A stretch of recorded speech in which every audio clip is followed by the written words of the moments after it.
respond to, so go for it.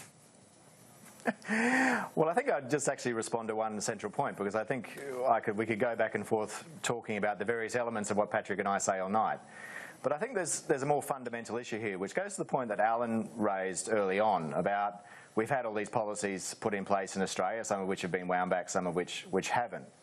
And I think as a policymaker or a government or someone in business, when you make your decision, you've got to base it on the best evidence you've got. And, you know, you can listen to Patrick and you might believe what he says, but you want to be pretty sure that he's right.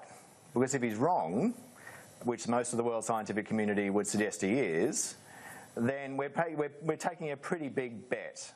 So the analogy that is often used is, you know, if 9 out of 10 engineers told you not to get on a plane because it was going to crash, you wouldn't get on it.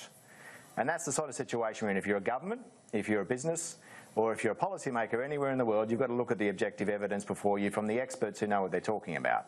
And that's a myth. That is a myth, Erwin. Now, this is another one of your myths. No, it's not a myth. It's not a myth. The IPCC is a reality. It's just a reality you guys don't want to acknowledge.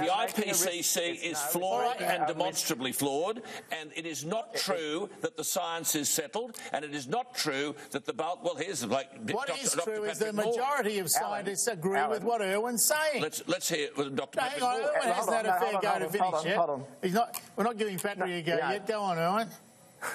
Yeah, but I think this is the point that Alan I'm making is this is about risk assessment. If you're right and if Patrick's right, what have we done? We've made our energies more efficient.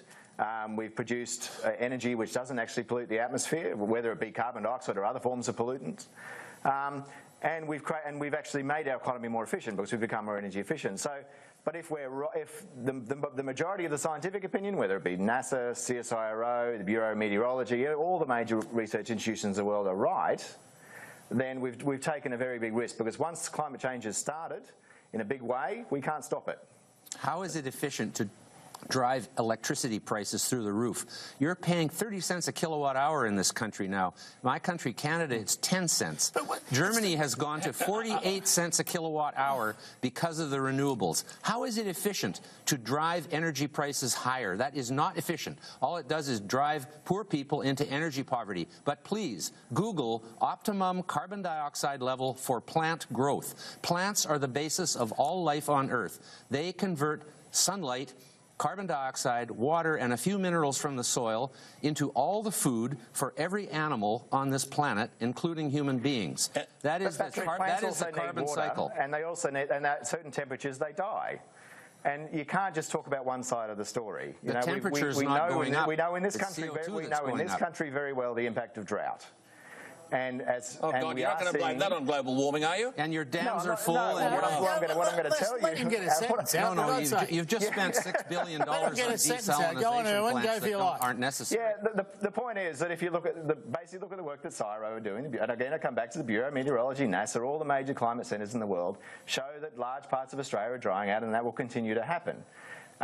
If you're trying to grow food, you need water, and carbon dioxide does have a stimulating effect to an extent on plant growth, but that is limited depending on the plant species and the type of plant it is. No, it isn't limited. But above certain temperatures, the plants also die.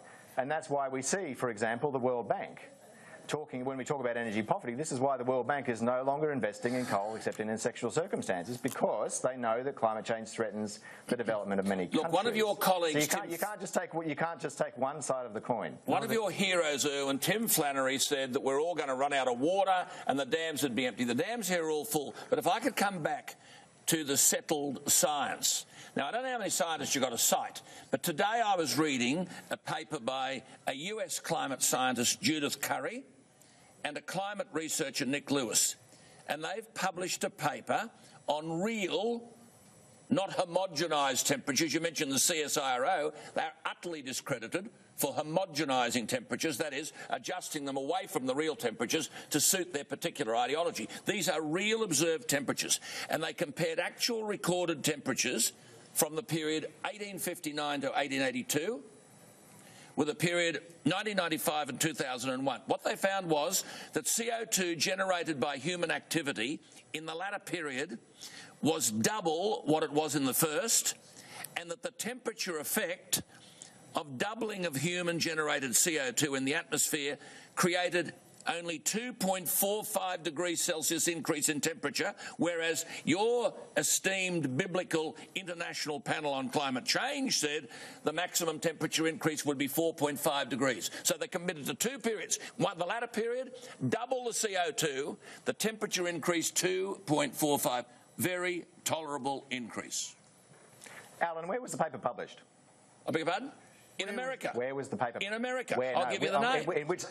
In which scientific journal? Oh, in which... It's peer-reviewed, unlike the IPCC. The IPCC goes through the most extensive peer review process in scientific history. You can check it. Judith Curry is the name, C-R-R-Y. You said the IPCC is not peer-reviewed. There are several papers from the IPCC are not peer-reviewed. Most of the papers cited by the IPCC are not peer-reviewed. That's been proven long ago. Correct. They came out and said that the glaciers in the Himalayas would be gone in 35 years. You know, they have been wrong on so many counts. Are you aware of Judith Curry and Nick Lewis? Yes, and she is very much credible these days with the climate science community, not with the skeptics, but with the climate science community. Judith Curry is very credible. And it's only the activists who are continuing to say that the global climate is continuing to warm. It is not. There's been this 18-year pause during which a huge amount of CO2 has been put into the atmosphere. But the other point is, as I have made, carbon dioxide is not a pollutant. It is not toxic. As a matter of fact, it's at 400 parts per million, and in submarines, the Navy allows it to go up to 5,000 parts per million without harm to the crew, underwater for 30 days. It's not a pollutant. It is the most important food for life on Earth, and that's what we should be teaching our children, the carbon cycle. It's the most important cycle for all of life on Earth. Now, Owen, I just wanted to take us back. Let's go back a few moments. I listened to Alan and this person, Judith Curry, and you can pluck various scientists and opinions out of the morass. That's what Owen's doing, yeah. No, it's not. When it comes to the IPCC, I'd like to know how many scientists are involved in the IPCC?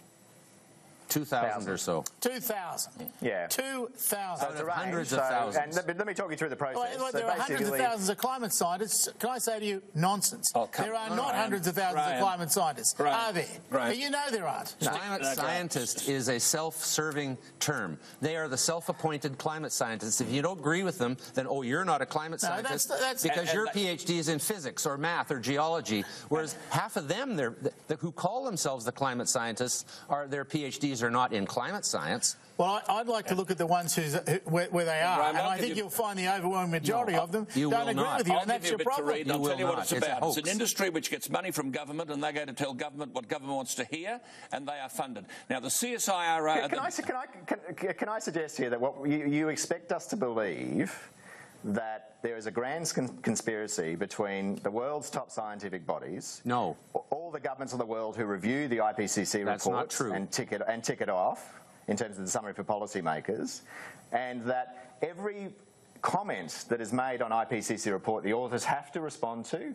You can't reference a paper in the IPCC unless it's actually been through effectively a peer review process. Incorrect. And it's not. Go to the IPCC's website and have a look at the process. It's all very clear in the public domain. Erwin, saying none of that. We're just saying a couple of simple facts. One, the atmosphere hasn't warmed for 18 years. Two, 97% of it is naturally... As I said, that's not a fact. You say it is a fact, but it is not a fact. Hang on.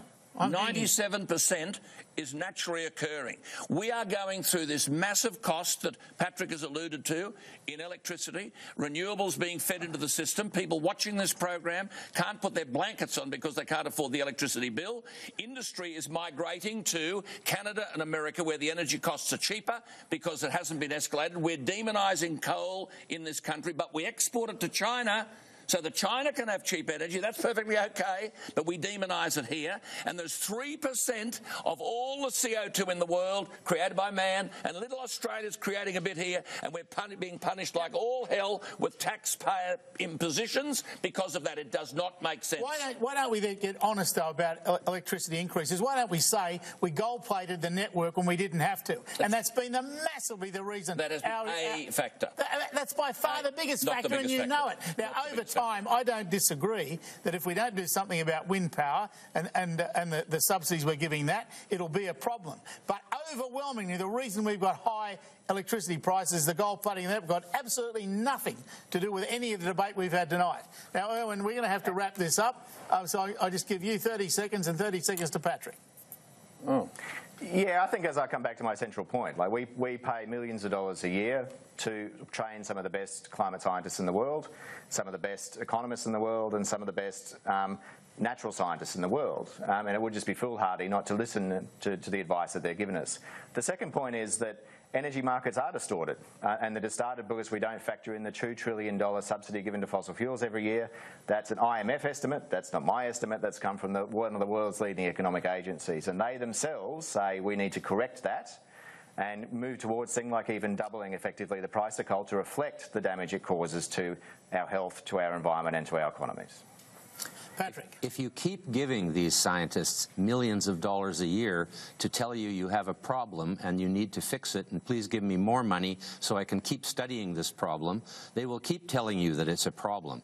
This is a self-perpetuating, massive convergence of interests, not a conspiracy, but a convergence of interests among elites in society, including the media, politicians, environmentalists, scientists, and business who wants to look green. And it's killing us because there is nothing wrong with the Earth's climate. What is wrong is the climate of the intellect. It is an intellectual climate problem, not a science climate problem, not an Earth climate problem. Carbon dioxide is a food for life on Earth, and more of it would be good. And it's not even causing extreme warming, and it's not going to kill the plants. Why are there 300 million people in Canada, in the United States, I'm sorry, and only 30 million people in Canada, which is bigger? One word: cold. Same with northern Russia.